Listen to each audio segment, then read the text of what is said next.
नमस्कार फ्रेंड्स, आप सभी का स्वागत करता हूं आपके अपने YouTube चैनल कपिल क्लासेज में, जहां आपको एक से बढ़कर एक शानदार वीडियो मिलेगा कंप्यूटर सीखने के लिए।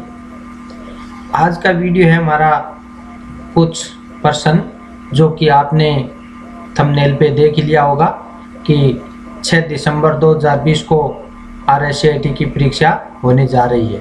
तो उसमें कुछ प्रश्न मैं आपके लिए लेकर आया हूं, तो आप ज़रूर इसको ध्यानपूर्वक पढ़ें।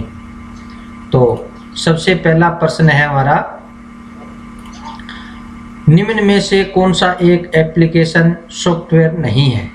निम्न में से कौन सा एक एप्लीकेशन सॉफ्टवेयर नहीं है?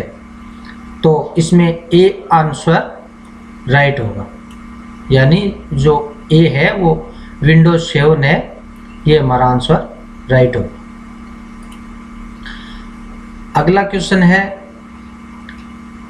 निम्नलिखित में से कौन सा कंप्यूटर हार्डवेयर को चलाता है और अन्य सॉफ्टवेयर चलाने के लिए एक मंच के रूप में कार्य करता है? तो इसमें भी हमारा एक नंबर जो ऑप्शन है, यानी ऑपरेटिंग सिस्टम, ये राइट आंसर होगा। इसके बाद अगला देखते हैं, क्वेश्चन नंबर 3, एक आउटपुट डिवाइस का एक उदाहरण है, यानी जो आउटपुट मिलता है वो किससे मिलता है? इसमें प्लॉटर राइट आंसर होगा। अगला क्वेश्चन है क्वेश्चन नंबर 4, निम्न में से कौन सी कंप्यूटर सिस्टम की एक सीमा है? तो इसमें सीमा पूछी गई है, तो यानी कंप्यूटर में बुद्धि का अभाव, डी ऑप्शन है वो राइट होगा।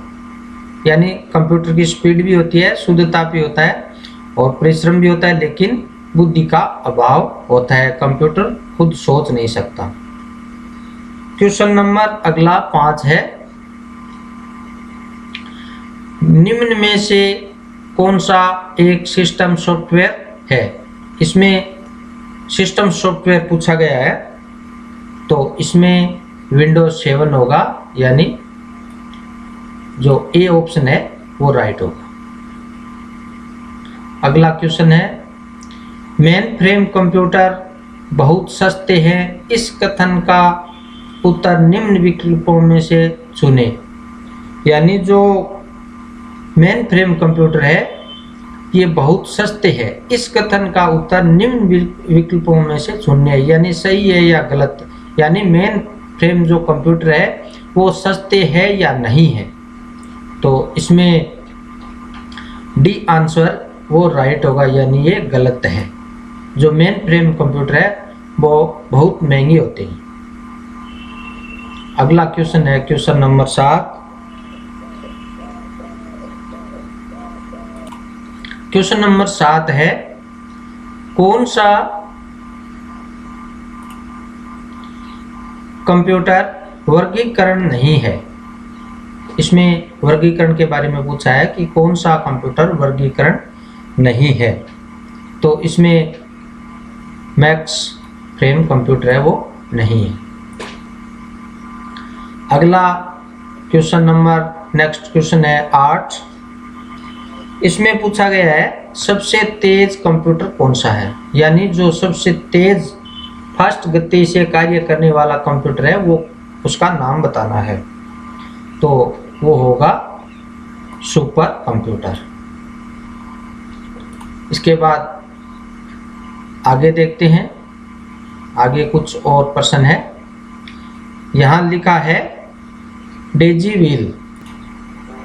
डेजी व्हील प्रिंटर का एक प्रकार है, यानी जो डेजी व्हील प्रिंटर है उसका प्रकार पूछा गया है, तो वो होता है इम्पैक्ट प्रिंटर।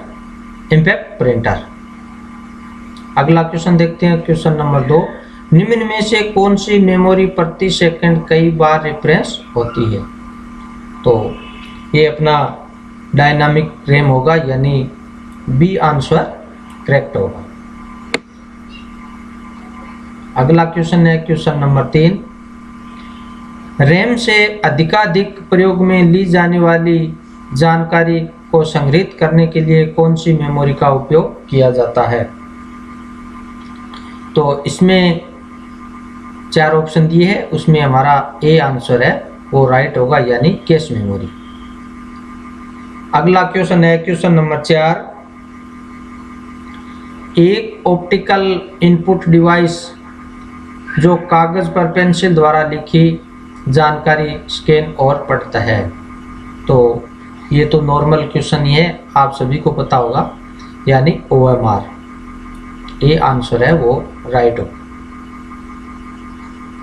अगला क्वेश्चन नंबर 5। निम्न में से कौन सी मेमोरी अस्थिर प्रकृति की होती है, यानी कौन सी मेमोरी है वो वोलेटाइल प्रकृति की होती है? तो वो रैम होती है, यानी ए नंबर राइट होगा। अगला क्वेश्चन नंबर 6। कंप्यूटर के साथ संयोजन में प्रयुक्त कौन सा प्रिंटर टोनर यानी ड्राई इंक पाउडर का उपयोग करता है, यानी सूखी स्याही का प्रयोग करने वाला जो प्रिंटर है वो कौन सा प्रिंटर है? तो इसमें हमारा होगा laser printer, C option right हो। अगला क्वेश्चन नंबर 7। आपके कंप्यूटर के कॉन्फ़िगरेशन से क्या मतलब है? तो इसमें ये सभी होगा, यानी उपरोक्त सभी, डी ऑप्शन है वो राइट होगा। अगला क्वेश्चन है क्वेश्चन नंबर 8। DPI का विस्तृत रूप है, यानी DPI की फुल फॉर्म पूछी गई है। तो इसमें डॉट प्रति इंच ए ऑप्शन है वो राइट होगा।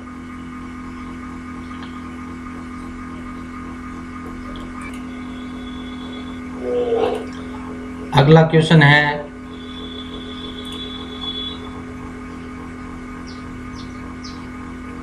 Question number 1। असत्य कथन को पहचाने, पुनर्स्थापित करें। तो इसमें जो अपना असत्य कथन है उसको पहचानना है। तो आप रिसाइकिल बिन में हटाई गई फाइलों को पा सकते हैं, ये भी सही है। यदि आपको कभी ज़रूरत है तो रिसाइकिल बिन से किसी भी फाइल को पुनर्स्थापित कर सकते हैं, ये भी सही है। आप रिसाइकिल बिन में फाइलें भेजकर डिस्क की रिक्त स्थान बढ़ा सकते हैं, ये गलत है। तो इसका राइट आंसर हो जाएगा सी। अगला क्वेश्चन है क्वेश्चन नंबर 2।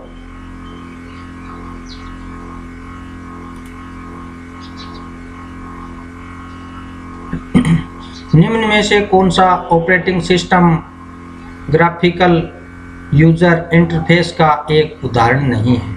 तो इसमें ग्राफिकल यूजर इंटरफेस का उदाहरण नहीं है पूछा गया है 2 नंबर में। तो उसमें विंडोज 7 ये भी है, मैक ओएस ये भी है, लिनक्स भी है, यानी ये यूनिक्स नहीं है। डी ऑप्शन राइट होगा। अगला क्वेश्चन 3 नंबर। निम्न में से कौन सा एप्लीकेशन सॉफ्टवेयर नहीं है? इसमें एप्लीकेशन सॉफ्टवेयर को पूछा गया है, तो ये पढ़कर आपको बताना है कि कौन सा नहीं है। तो इसमें ए ऑप्शन है वो हमारा राइट होगा, यानी विंडोज एक्सपी जो है एप्लीकेशन सॉफ्टवेयर नहीं है। अगला क्वेश्चन 4 नंबर।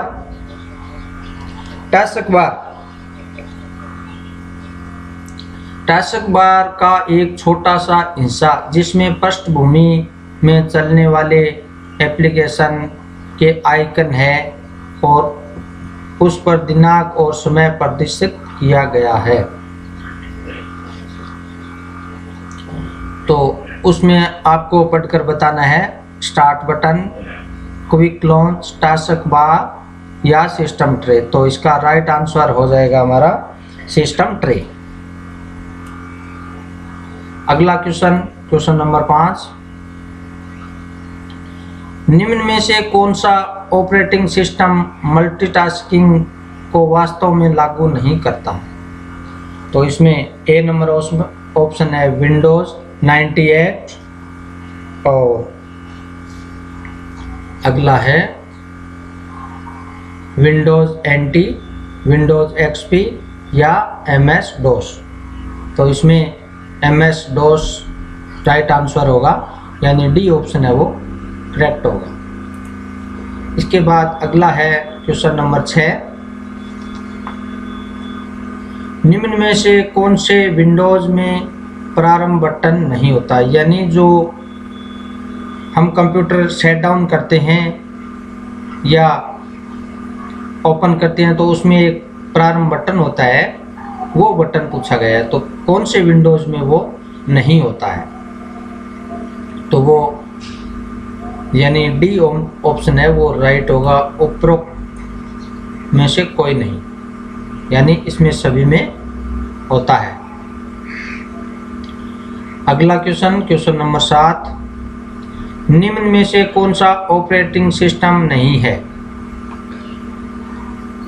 तो डोस भी है और लिनक्स भी है, विंडोज भी है, यानी ओरेकल है वो नहीं होगा। क्वेश्चन नंबर 8, एक रिक्त स्थान उस डिस्क पर नामित स्थान है जहां फाइलों को संग्रहित किया जाता है। तो आपको ये 4 ऑप्शन दिया गया है, उसमें से आपको पढ़कर बताना है, यानी फोल्डर, पोर्ट, संस्करण, फाइल समय। तो इसका राइट आंसर होगा ए, यानी फोल्डर। अगला क्वेश्चन नंबर 9, विंडोज में स्टार्ट बटन का उपयोग इसके लिए किया जाता है, यानी किसके लिए किया जाता है पूछा गया है। तो एप्लीकेशन लॉन्च करना, डिवाइस सिस्टम को बंद करना, यानी ये उपरोक्त सभी। अगला क्वेश्चन, क्वेश्चन नंबर 10, जब भी आप एक स्थान से दूसरे स्थान पर एक डायरेक्टरी ले जाते हैं तो इसमें आपको पढ़कर बताना है कि कौन सा विकल्प सही है। तो निर्देशिका के अंदर की सभी फाइलों को स्थानांतरित किया जाता है, ये सही है। उस निर्देशिका के अंदर सभी उप निर्देशिका चले गए हैं, ये भी सही है। और निर्देशिका को स्थानांतरित किया जाता है, स्रोत फाइल को नहीं, ये वाला सी नहीं होगा, यानी ये डी ऑप्शन है। ए और बी ये दोनों करेक्ट आंसर होगा। थोड़ा दिख नहीं रहा है, लेकिन जो ए और बी ये जो दोनों है वो राइट आंसर होगा। अगला क्वेश्चन है क्वेश्चन नंबर 1, इंटरनेट का मुख्य उपयोग है, यानी इंटरनेट हम कहाँ कहाँ काम में लेते हैं, तो इसके बारे में बताना है। यानी संचार, शिक्षा, वित्तीय लेन देन, यानी उपरोक्त सभी में काम लेते हैं। अगला क्वेश्चन, क्वेश्चन नंबर 2, एक उपयोगकर्ता को इंटरनेट तक पहुंचने से पहले निम्न में से कौन सा आवश्यक है? यानी इंटरनेट सेवा, मोडेम, वेब ब्राउज़र, ये सभी की जरूरत पड़ती है, यानी उपरोक्त सभी होगा। 2 नंबर क्वेश्चन में डी नंबर ऑप्शन है वो करेक्ट आंसर होगा, यानी ये सभी होगा। अगला क्वेश्चन है ISP का पूर्ण रूप है, यानी ISP की फुल फॉर्म बतानी है। तो इसमें ए ऑप्शन हमारा राइट आंसर होगा, internet service provider. A option है वो राइट होगा।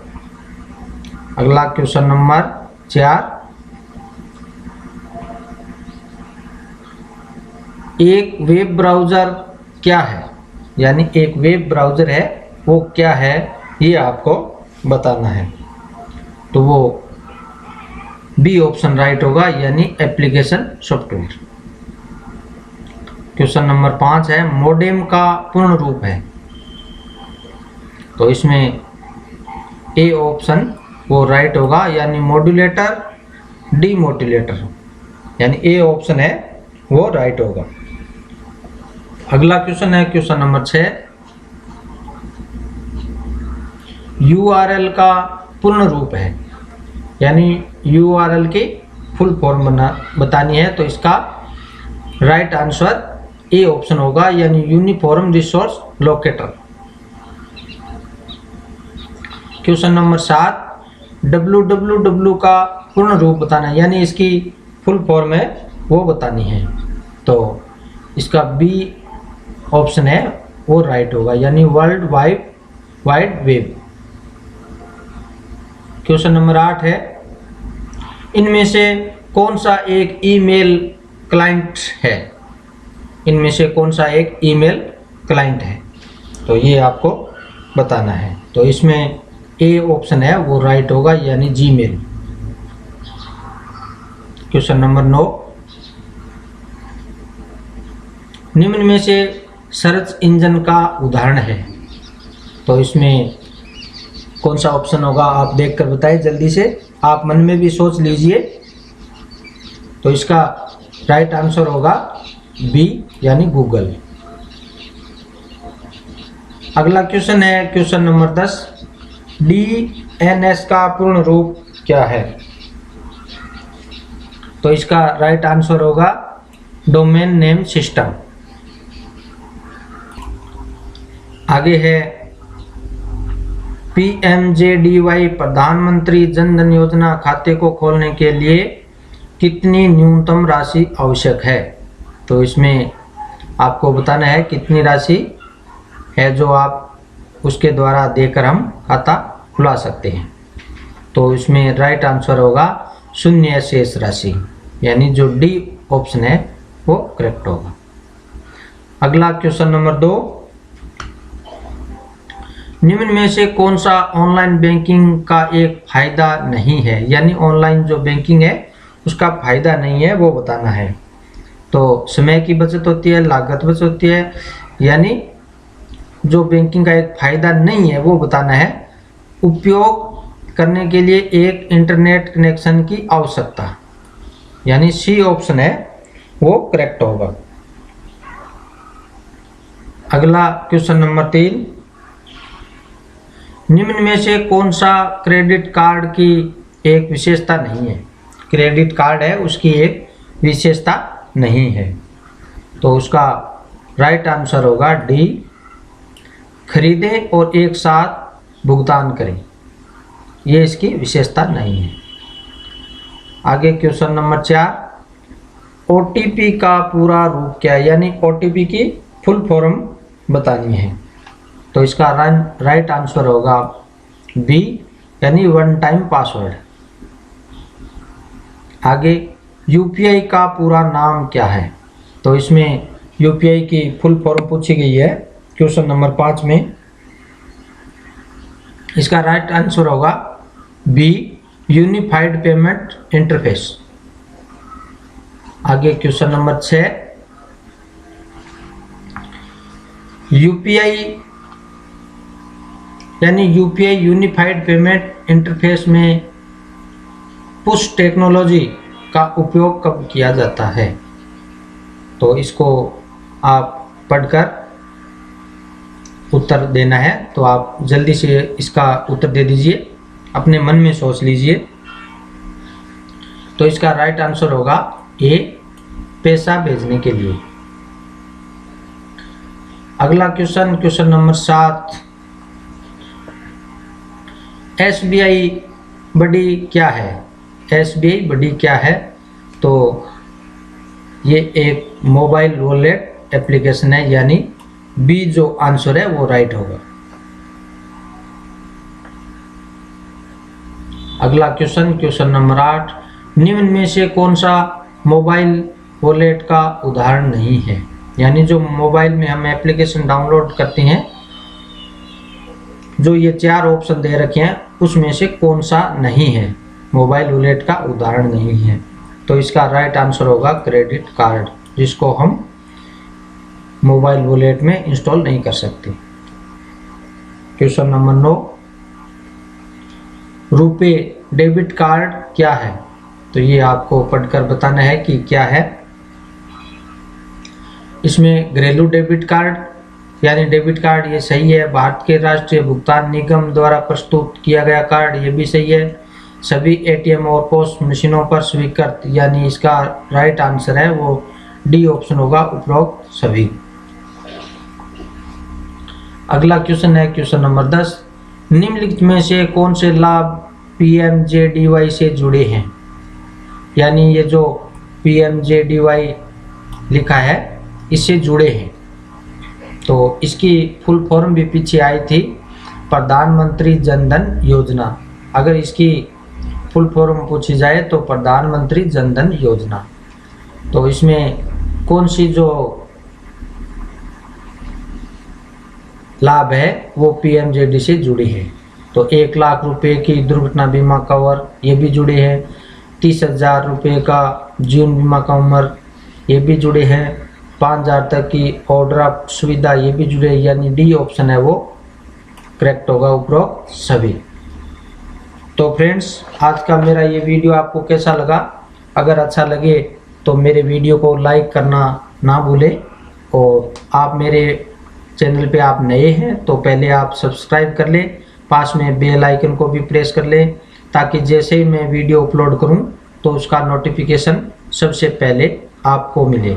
और आपने वैसे जो थंबनेल है उस पर देख लिया होगा, यानी 6/12/2020 को RSCIT की परीक्षा होने जा रही है, तो उससे संबंधित कुछ प्रश्न मैं आपको वीडियो के द्वारा आप तक पहुंचाता रहूँगा। यानी जैसे ही आप चैनल को सब्सक्राइब कर लेंगे और पास में बेल आइकन को प्रेस कर लेंगे और उसके बाद ऑल नोटिफिकेशन पर भी आप क्लिक कर लें, ताकि जो भी वीडियो अपलोड करूं वो आपको सबसे पहले आपके मोबाइल में मिलेगा।